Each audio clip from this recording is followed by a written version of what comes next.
Hi, and welcome to another episode of Hot Takes with me, the Silver Fox. In Alice's Adventures in Wonderland, Alice likes to believe 6 impossible things before breakfast. The SNP are very similar, and they want us to believe 6 impossible things before our breakfast. But that's only one way, that's only what they say. When people make claims against them or show up their record, they're setting up an entire rebuttal unit to make sure that things are spun and lies are told and everything's changed so that it makes it look as though the SNP know what they're doing. But it doesn't stop them trying to lie to us. And so what I thought we could do is have a look at 6 impossible things the SNP are telling us and the lies they've been caught at. Exactly the sort of lies that ought to be addressed by their own rebuttal unit. They won't though, will they? That would be too much like telling the truth. We all know what the SNP think of the truth. Anyway, let's have a look at these 6 impossible things and see if you are willing to swallow them. Here goes. 5 times Humza Yousaf has made misleading statements which the SNP's new rebuttal unit should investigate, but won't. I mean, truly is Humza's Adventures in Blunderland, isn't it? Anyway, Humza Yousaf has been told that his party's newly formed rebuttal unit should start focusing on the series of misleading claims he has made. The SNP's deputy leader, Keith Brown, announced at their conference they'd be tasking HQ members to hit back at the lies from unionist opponents. Well, they call them lies, and yet they're quite clearly the truth. Because the SNP has a big problem differentiating lies and truth and spin from, the actual, what the world is. I mean, they are truly lost, aren't they? They wouldn't recognise the truth if it bit them. Anyway, the Scottish Tories have accused the First Minister of promoting his own culture of misinformation, as they highlighted 5 false claims he's made himself since being sworn in. Now, I know it should be 6, and it will be, but these are the 5 in the article, but I will finish with the 6th. I haven't lost count. Anyway, number 1. He said GDP has grown faster in Scotland than in England. And that, of course, is completely wrong. It all stems from even his first appearance at First Minister Questions, where he kicked off his reign in style by telling a whopping economic lie, as he tried to defend Nicola Sturgeon and John Swinney's record in government. Wow, that's a hell of a trial, isn't it? He said, let me remind him, talking about Douglas Ross, of course, that under the SNP, under Nicola Sturgeon, under John Swinney, I'm pleased to be building on this legacy that Scottish GDP grew more than the UK GDP. And his nose grows to there. But this has been proven to be completely false by the Scottish Conservatives, with official figures showing that between 2014 and 2021, Scotland's GDP grew by 12.72%, while the UK's grew by 21.87%, nearly double. So, lie number 1. That's his first impossible thing. And then, of course, we have to have a look at his second impossible thing. 600 million glass bottles to litter the streets. Now, quite clearly wrong anyway, because they're not littering the streets now. So why would they suddenly litter the streets? Because they weren't included in the DRS.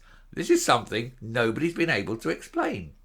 Anyway, the deposit return scheme was a contentious topic for the Scottish Government amid a constitutional row with Westminster.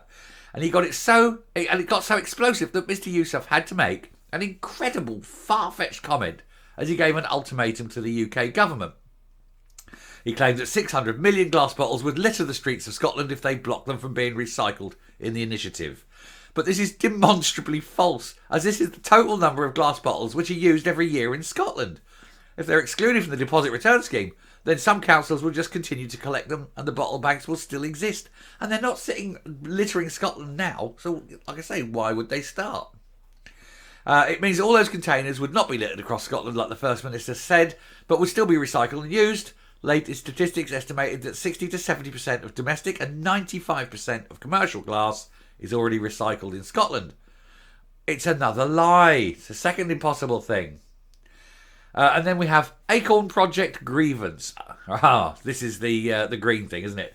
The SNP and energy figures are not reliable at the best of times.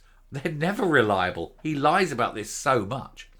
Mr. Yousaf has made a number of energy-related gaffes. His first was during FMQs in June, when he claimed the UK government had not given a penny to get the Acorn carbon capture project, in Aberdeenshire, when in fact it had provided £40 million. He said the UK government not given any. 40 million? Nothing. 40 million? Nothing. 40 million. Which do you think is more accurate? He's a liar, isn't he? Just can't help himself. In a spiky exchange with Tory MSP Liam Kerr, he said, "I know that Liam Kerr does not have much influence, but it would be great if he could use any influence he has with his colleagues in London to make sure they do the right thing by Scotland and by the climate emergency." It's not an emergency. And that they, for goodness sake, finally give us at least a penny of investment for the Acorn project and the Scottish cluster to help us tackle the climate emergency. They've already been given £40 million. You have to ask, what the hell have they done with the £40 million? That's number 3 impossible things.